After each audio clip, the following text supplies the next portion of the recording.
پیش کی جا رہی ہے۔ سالہ قبل کی طرح اس سال بھی ماہ مبارک رمضان میں تفصیل کا سلسلہ جو ہے برقرار ہے۔ آج جو ہے 11واں ایپیسوڈ یعنی 11واں درس آپ کی خدمت میں پیش کیا جا رہا ہے۔ یہ بات ذہن میں رکھیے گا کہ ماہ سیام وہ مہینہ ہے جس میں قرآن نازل ہوا ہے، اور ظاہر سی بات ہے کہ قرآن لوگوں کی ہدایت کے واسطے آیا ہے۔ تو جب تک ہم قرآن کے مفاہیم کو نہیں سمجھیں گے کہ قرآن ہم سے کیا چاہتا ہے، اللہ کا کلام کا مفہوم کیا ہے، مطلب کیا ہے، تب تک ہماری زندگی خوشگوار نہیں گزر سکتی۔ نجات و کامیابی کا راستہ انہی افراد کے لیے ہے جو قرآن کے مفاہیم و مطالب کو سمجھ کر اس پر عمل کرنے کی کوشش کیا کرتے ہیں۔ ظاہر سی بات ہے کہ زندگی جو انسان گزار رہا ہے، ہر چیز کا معیار جو ہے وہ عمل سے ہے۔ اسی لیے پروردگار نے بیان کیا کہ اسی نے موت و حیات کو پیدا کیا ہے، لِیَبْلُوَکُمْ أَیَّکُمْ أَحْسَنُ عَمَلًا، تاکہ تمہیں آزمائے کہ تم میں بہترین عمل کرنے والا کون ہے۔ جس کے پاس حسن عمل پایا جاتا ہے اسے آزمانا چاہتا ہے۔ بہرحال تو اس میں جو ہے یعنی یہ دیکھنا ہے کہ عمل میں کون آگے بڑھ رہا ہے، سبقت کون لے جا رہا ہے، دوڑ میں سب سے آگے کون ہے۔ دیکھیں، یاد رکھیے گا کہ عمل کا تعلق جو ہے عقیدے سے ہے، عقیدے کا تعلق عمل سے ہے۔ عمل کے بغیر عقیدہ جو ہے کارساز نہیں ہے، اور عمل جو ہے عقیدے کے بغیر کارساز نہیں ہے۔ اسی لیے جو ہے پروردگار نے قرآن میں مختلف جگہوں پر مختلف انداز سے اس بات کی طرف متوجہ کیا۔ مثلا کہا کہ سورہ عصر میں إِلَّا الَّذِينَ آمَنُوا وَعَمِلُوا الصَّالِحَاتِ، یعنی ایمان جو عقیدے سے تعلق ہے، عقیدہ عمل صالح، دیکھیں دونوں ساتھ ساتھ ہونا چاہیے۔ جب انسان جو ہے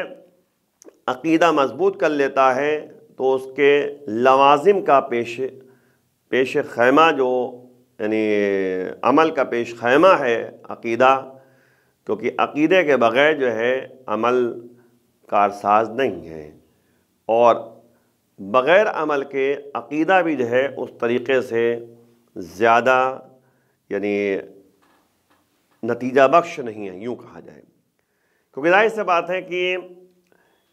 عقیدہ جو ہے جو مین انسان کے یعنی دل و دماغ سے جو ہے اس کا تعلق ہے، عقل سے تعلق ہے، اور ایمان میں پختگی پیدا ہونا چاہیے تاکہ انسان جو ہے اپنے اس قرآن کے مطالب کو پیش نظر رکھتے ہوئے اس پر عمل کرنے کی کوشش کرے، کیونکہ قرآن جو ہے جب تک سمجھے گا نہیں تب تک عمل نہیں کر سکتا۔ اسی لیے اس سلسلے کو جو ہے سالہ قبل کی طرح اس سال بھی آپ خدمت میں پیش کیا جا رہا ہے، جو کہ سورہ کہف کی آیت نمبر 21 ہے، جس میں پروردگار فرما رہا ہے کہ وَكَذَلِكَ أَعْثَرْنَا عَلَيْهِمْ لِيَعْلَمُوا أَنَّ وَعْدَ اللَّهِ حَقٌّ وَأَنَّ السَّاعَةَ لَا رَيْبَ فِيهَا إِذْ يَتَنَازَعُونَ بَيْنَهُمْ أَمْرَهُمْ فَقَالُوا ابْنُوا عَلَيْهِمْ بُنْيَانًا رَبُّهُمْ أَعْلَمُ بِهِمْ قَالَ الَّذِينَ غَلَبُوا عَلَىٰ أَمْرِهِمْ لَنَتَّخِذَنَّ عَلَيْهِمْ مَسْجِدًا۔ آپ غور کریں کہ پروردگار جو ہے اصحاب کہف کے واقعات کو بیان کرتے کرتے اس آیت کریمہ میں اس طرح سے فرما رہا ہے کہ اور اس طرح ہم نے قوم کو ان کے حالات پر مطلع کیا، یعنی آگاہ کیا، آگاہ کر دیا، تاکہ انہیں معلوم ہو جائے کہ خدا کا وعدہ سچا ہے اور قیامت میں کسی طرح کا شبہ نہیں پایا جاتا، اصلا شک شبہ ہے ہی نہیں۔ جب یہ لوگ آپس میں ان کے بارے میں جھگڑا کر رہے تھے اور یہ طے کر رہے تھے کہ ان کے غار پر ایک عمارت بنا دی جائے، خدا ان کے بارے میں بہتر جانتا ہے، اور جو لوگ دوسروں کی رائے پر غالب آئے انہوں نے کہا کہ ہم ان پر مسجد بنائیں گے۔ آپ اس میں اگر غور کریں اس آیت کریمہ جو ترجمہ آپ کے سامنے پیش کیا گیا، مطالب کو آگے بڑھانے کے لیے اس بات میں غور کرنا چاہیے کہ اصحاب کہف کے مرکز پر، جہاں اصحاب کہف غار میں سوئے ہوئے تھے، تو اصحاب کہف کے مرکز پر مسجد بنانا بزرگوں کی یادگار قائم کرنے کی بہترین برہان و دلیل ہے۔ یعنی بتایا جا رہا ہے کہ جب اصحاب کہف کے مرکز پر مسجد بنایا جا سکتا ہے تو اس کا مطلب جو ہے بزرگوں کی یادگار قائم کرنے کی بہترین دلیل قائم کی گئی ہے اسی کے ذریعے، اور اس سے یہ بات واضح ہو جاتی ہے کہ آخری آرام گاہ کے پاس سجدہ ہو سکتا ہے نا۔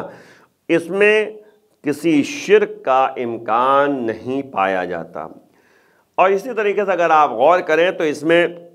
ایک بات کی طرف اور متوجہ کیا جا رہا ہے کہ اصحاب کہف کے بارے میں طرح طرح کے اختلافات پائے جاتے ہیں۔ ایک اختلاف یہ ہے کہ غار کہاں واقع ہے۔ بعض کا کہنا ہے کہ فلسطین میں بیت المقدس کے قریب ہے، بعض کہتے ہیں کہ موصل میں ہے، اور بعض کا خیال ہے کہ اندلس میں غرناطہ کی طرف ہے۔ دوسرا اختلاف ہے اختلاف جو ہے زمانے کا ہے نا۔ ایک تو اختلاف جو ہے مکان کا ہے، کہاں پر ہے، اور دوسرا اختلاف جو ہے جو پایا جاتا ہے زمانے کا ہے کہ یہ واقعہ قبل مسیح کا ہے یا بعد مسیح کا۔ تیسرا اختلاف اس کھانے میں ہے کہ جس کو خریدا گیا تھا کہ وہ کھجور تھا یا کشمش یا گوشت۔ چوتھا اختلاف جو ہے ان کے کتے کے رنگ کے بارے میں ہے کہ وہ گندمی رنگ کا تھا یا اس پر مختلف نقش و نگار تھے۔ اور بہرحال پانچواں اختلاف جو ہے ان کی تعداد کے بارے میں ہے، جو اگلی آیت میں آپ کے سامنے بیان کیا جائے گا۔ تو اب آپ غور کریں کہ اس میں اس بات کی طرف متوجہ کیا گیا ہے کہ آپس میں اختلافات پائے جاتے ہیں۔ بہرحال ان کی ہجرت کی داستان بہت جلد اس ماحول اور جگہ میں پھیل گئی، کیونکہ یہ جب گئے کھانا لینے کے لیے، تو جب کھانا لینے کے لیے وہاں پر گئے تو یعنی یہ بات جو ہے سب کے سامنے عیاں ہو گئی تھی۔ تو ان کی ہجرت جب ہوئی تھی ہے نا، جب ہجرت کر چکے تھے تو ان کی ہجرت کی داستان جلد ہی اس ماحول میں، اس محیط میں اور اس جگہ پھیل گئی جہاں یہ رہتے تھے۔ اور جبار بادشاہ جو ہے نا، وہ سخت ناراض ہوا کہ یہ لوگ جو ہے اپنے بستی کو چھوڑ کر کہیں چلے گئے ہیں۔ سوچا کہ کہیں ان کی ہجرت لوگوں کی آگاہی اور بیداری کا مقدمہ نہ ہو، پیش خیمہ نہ ہو۔ ظاہر سی بات ہے کہ لوگوں میں کشمکش پیدا ہوگا، لوگوں میں جو ہے جستجو پیدا ہوگی کہ آخر یہ لوگ جو ہے وطن چھوڑ کے گئے کیوں، یہ اپنی بستی چھوڑ کر گئے کیوں۔ تو اس کے بعد جو ہے اور دور و نزدیک مناطق میں جا کر یہ لوگ کہیں تبلیغ نہ کرنے لگے، توحید کے بارے میں بیان نہ کرنے لگے، اور آئین توحید کو رائج نہ کرنے لگے۔ یہ بھی جو ہے ذہن میں بات پیدا ہو گئی، اور اس کی لذا اسی لیے جو ہے دستور دیا کہ مخصوص افراد ان کی تلاش میں نکلیں۔ جب یہ لوگ ہجرت کر کے چلے گئے تھے تو جبار جو ہے دقیانوس جو کہتے حاکم تھا اور بادشاہ تھا، اس کو خلفشار یعنی ذہن میں بات پیدا ہوئی کہ کہیں یہ لوگ جو ہے یعنی چلے گئے ہیں تو لوگوں میں جو ہے پیش خیمہ نہ ہو جائے، بیداری کا سبب نہ بن جائے، یا یہ لوگ جو ہے جا کر کہیں تبلیغ کرنے لگیں اور وحدانیت کا یعنی وحدانیت کے بارے میں جو ہے لوگوں کو بیان کرنے لگیں اور رائج کرنے لگیں۔ تو اس بنیاد پر جو ہے اس نے حکم دیا کہ مخصوص افراد جائیں اور جا کر تلاش کریں، اور اگر ان کو پا جائیں تو ان کو گرفتار کر کے لے آئیں، اور ان کو سخت سزا میں گرفتار کر دیا جائے گا، یعنی ان کو سخت ترین سزا دی جائے گی۔ لیکن یہ لوگ تلاش میں لگے رہے، لیکن ڈھونڈنے میں ناکامی ان کو حاصل ہوئی، جس طرح سے یعنی تفسیر میں یہ بات پائی جاتی ہے۔ بہرحال یہ داستان اسرار آمیز ہے، یعنی راز ہے، اس میں ان کی تاریخ میں ثبت ہو گئی کہ ہاں کچھ لوگ جو ہے ہجرت کر کے چلے گئے، اور ایک نسل سے دوسری نسل، نسلم بعد نسلن، یہ بات منتقل ہوتی رہی۔ یہ واقعہ جو ہے چھپنے والا نہیں تھا، کیونکہ ایک قوم میں بھی دوسری قوم میں کی بھی کچھ لوگ جو ہے یہاں سے ہجرت کر کے گئے ہیں، وطن چھوڑ کے گئے ہیں، بستی چھوڑ کے چلے گئے ہیں۔ تو اب بہرحال یہ بات ثبت ہو گئی، برسوں اس بہرحال جو ہے اس واقعے کو جو ہے یعنی اس طرح سے گزر گیا کہ بہرحال لوگوں کی زبانوں پر یہ جاری رہا واقعہ۔ جب اب یہ وہ بات جو ہے سامنے، یہ تو پچھلی بات تھی کہ آخر اس طرح سے بات سامنے آئی تھی، لیکن جب ان کو بھوک لگی، جب اللہ نے ان کو اٹھایا ہے نا، تو اس کا جب بھوک لگی تو بھوک کی وجہ سے وہ کھانا خریدنے کے لیے وہ شہر میں داخل ہوئے، لیکن ان کا منہ تعجب سے کھلا کا کھلا رہ گیا۔ جو گیا تھا کھانا لینے کے لیے ان میں سے، وہ ایک دم سے جو ہے تعجب سے جو ہے اس کا منہ کھلا کھلا رہ گیا۔ جو اصحاب کہف میں سے تھے، ساختمان کی شکل بالکل بدل گئی تھی، بلڈنگیں جو ہے بالکل الگ انداز میں، جب وہ لوگ گئے تھے تو بلڈنگیں الگ انداز میں جو ہے بنی ہوئی تھی، لیکن اب جو گئے تو بلڈنگوں کا جو ہے طور و طریقہ الگ تھا، ان کی ساختمان، ان کی بناوٹ الگ تھی۔ تو یہ لوگ تعجب پڑ گئے، لوگوں کے چہرے جو ہے ناشنا نظر آئے، ہے نا، پہلے جیسے چہرے تھے اس سے ناشنا، اور ان کا لباس نئے طریقے سے تھا اور گفتگو کا انداز بھی الگ تھا۔ آداب و رسوم جو ہے لوگوں کے بھی بدل گئے تھے، جہاں ویرانی تھی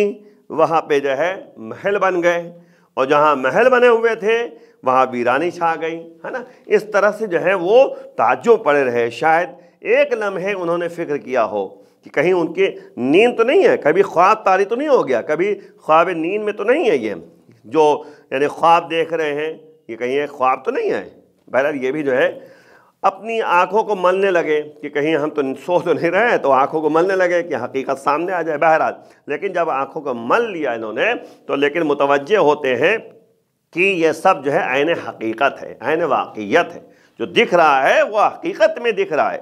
اپنی آنکھوں کو بہرحال جو ملنے کے بعد دیکھا تو حقیقت نظر آ گئی۔ بہرحال وہ ابھی فکر کر رہے تھے کہ ان کا خواب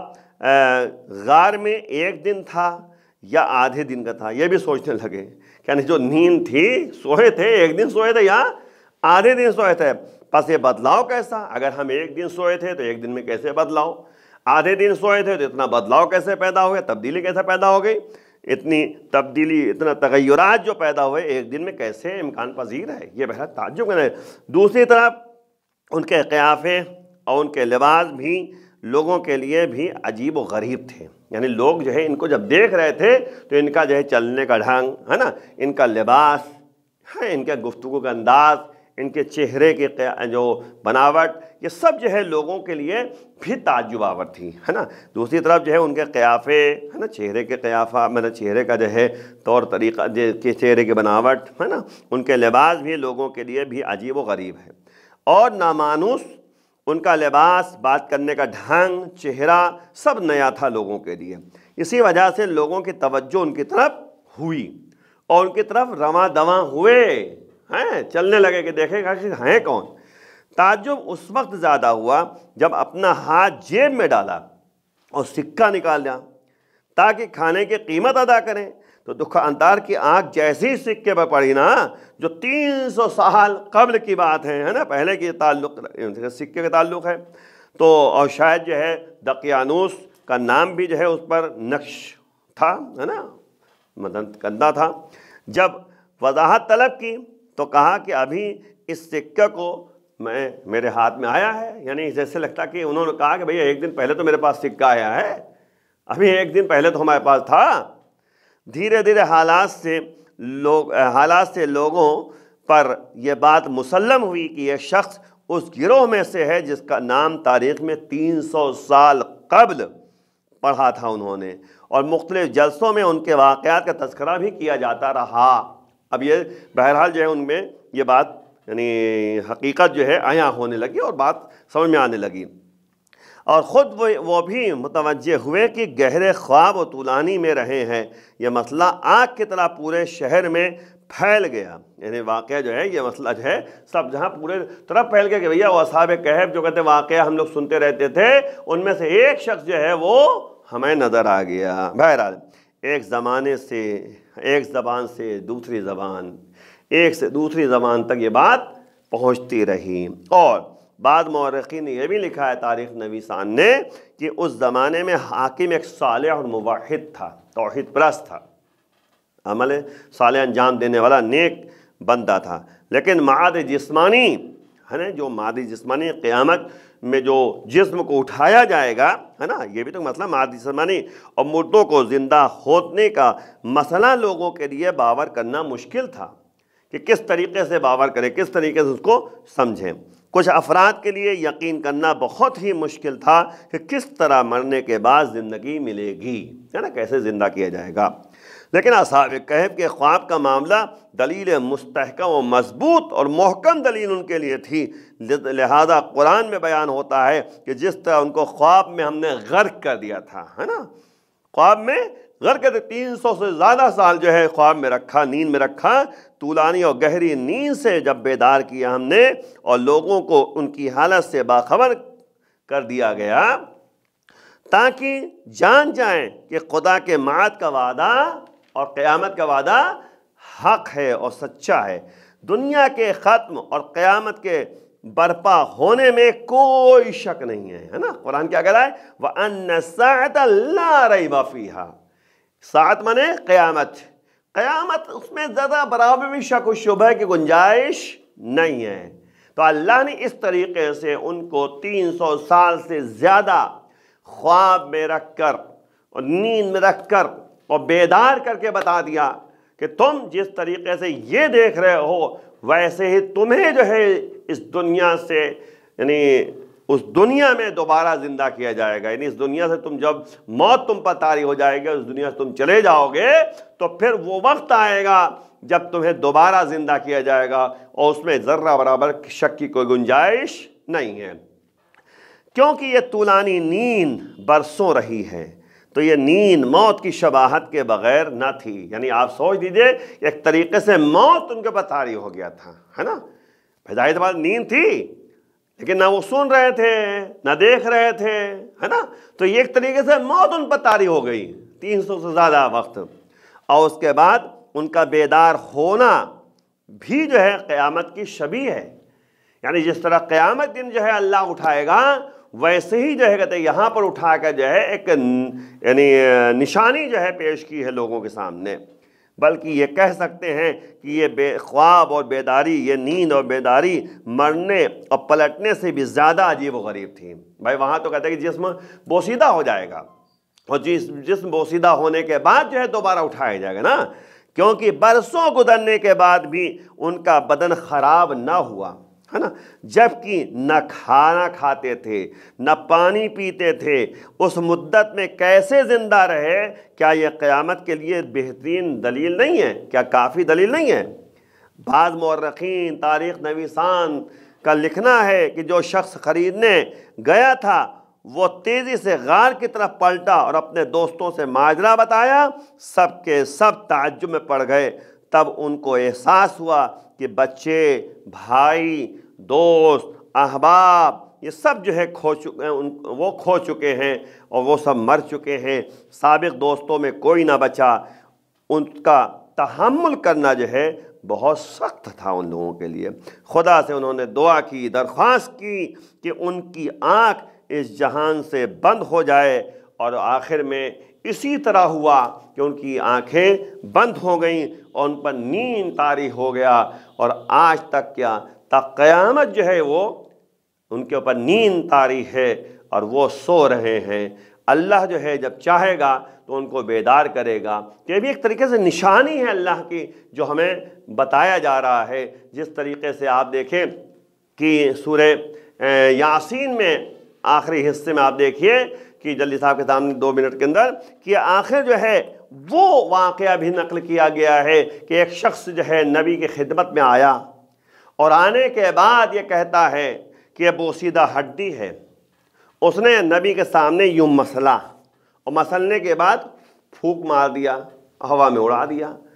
اب کہتا ہے کہ کون ہے جو من یحیی العظام وہی رمیم، کون ہے اس بوسیدہ ہڈی کو زندہ کرنے والا؟ تو پروردگار کی طرف سے حکم ہوا قل یحییھا الذی انشأ اول مرہ، اے میرے حبیب کہہ دو کہ وہی تم کو زندہ کرے گا، وہی اس کو زندہ کرے گا جس نے اس کو پہلے بنایا تھا۔ بس یوں ایک جملہ کہہ کے بات کو ختم کیا جائے کہ جب نہ کسے ہاں کر سکتا ہے اللہ، تو کم سے کم تھوڑی سی چیز تو ہے نا، اس سے تو اللہ جو ہے بنا سکتا ہے۔ تو اللہ اپنی قدرت مطلقہ دکھا رہا ہے۔ تو جس طریقے سے یہاں پر جو ہے پروردگار نے ان کو نیند سے بیدار کر کے جو ہے ایک طریقے سے نمونِ عمل پیش کیا ہے، ایک طریقے سے جو ہے اللہ کی اپنی نشانی کو پیش کر رہا ہے، اسی طریقے سے انسان کو جب مرنے کے بعد زندہ اللہ کرے گا۔ یہ قدرت مطلقہ ہے اللہ کے پاس۔ ان اللہ علی کل شیء قدیر۔ آخر بارگاہ محمد پروردگار